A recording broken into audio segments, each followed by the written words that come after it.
Jason M.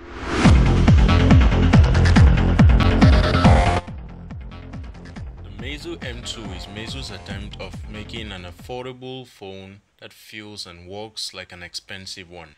The Meizu M2 starts at 599 yuan in China, which is roughly around 95.6 US dollars, and it's sold online on Meizu's website. The M2 is built of polycarbonate with a very minimal and clean design. It looks inspired from something else, and holding it makes me think of the iPhone 5C, which costs 450 US dollars. It feels less slippery than the iPhone 5C, sits well in the hand, and is very easy to hold without worrying that you're going to drop it. The back doesn't show as much fingerprints on the grey and white models, but it does so on the blue and pink ones.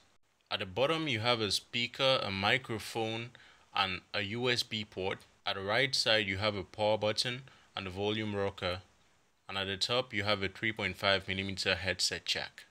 In front it has a 5-inch 720p display, which is the best in class, and way below it you have a home button. The home button is also capacitive, meaning you can go back by just tapping it, and if you press fully then you go home, like on the iPhone or Samsung phones. It sounds a bit confusing but works really well. It never got confused when I pressed the home button to go home or when I tapped it to go back. Everything worked as it should be. It is very accurate, but sadly there is no fingerprint scanner here, and this is expected for this price. When you turn on the screen, you see Meizu's version of Android 5.1.1 called Flyme 4.5.1. It's really different. It has no app drawer and a very weird launcher. It has no settings button and notification drop down, making you to hunt for the settings more than often. And the recent apps is reminiscent of iOS 6. It is accessible by pulling up from the bottom, left or right of the power button. Anyways, I opted for Nova Launcher as I do with every Android device, and this makes my experience better. It does have a ton of features than phones at its price range, even more features than the Moto G can match. It has wake up gestures by double tapping on the screen. You can swipe up when the phone screen is off to go to the home screen.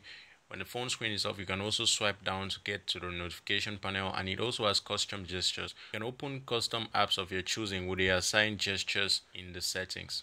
You can also swap toggles on the fly in the quick settings, which is very handy. It has themes, so many themes with icon packs, and also has a cloud storage system built in. With all of this software, it's still very smooth. Everybody I gave it to use, and including myself, thought it was really good and consistent throughout the whole UI. It was very fast and very smooth, and it left me shocked. I never really thought a phone at this price could be this smooth and this consistent in the performance. The software is also made to take advantage of the 720p display, and it looks fantastic.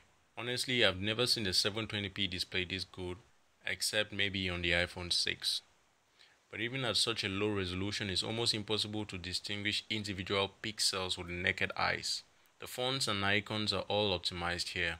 Also, the display is bright and the viewing angles are also very good. I'm not sure the Moto G display even comes close, either watching movies or playing games. Games on this, by the way, play fine. It has a MediaTek quad-core 1.3 GHz processor and a Mali T70 GPU, which work well. It does get warm after a lot of gaming, but it's not as hot as other MediaTek devices. In fact, it's just warm to the touch, but it's still very bearable and cools down very quickly. It doesn't hurt the gaming performance, which is very good in my opinion. The battery life is great on this, getting me north of 5 hours screen on time every time. It can easily last you through the day.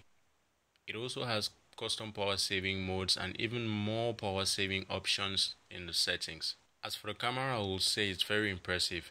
Using 13 megapixels, you will almost never believe what you can see from the camera on this kind of phone. The pictures come out very good. Yes, it's not an LG G4 or a Galaxy S6. Those phones cost a lot more. It has an easy to use camera interface with an outstanding manual mode. In the manual mode, you can change the ISO, shutter speed, exposure, and a lot more. This gives you even more possibilities of taking a good picture. Overall, the camera is solid, but the camera software is even more incredible. Selfies are okay from the 5 megapixel front camera with the obvious beauty mode, which is always there. So now I know what you're thinking. Should I get this or the Moto G 2015? Moto G 2015 is a good phone which has an almost vanilla version of Android and may receive updates quicker. It is also easily available for everyone to purchase, but I'll pick this any day over the Moto G 2015. The display is way better, the camera is great, and the software destroys the overly simple one on the Moto G.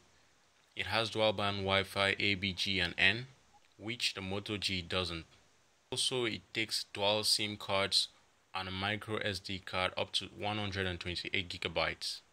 It also has 2 gigabytes of RAM on any model you decide to pick. It has 16 gigabytes minimum storage. Software is far superior than what stock Android can provide and also runs on the same level of smoothness and fluidity as you will get on the Moto G. So that was it guys for the video. If you liked it, please leave me a thumbs up and subscribe for more for my channel. A written article will be down in the description below.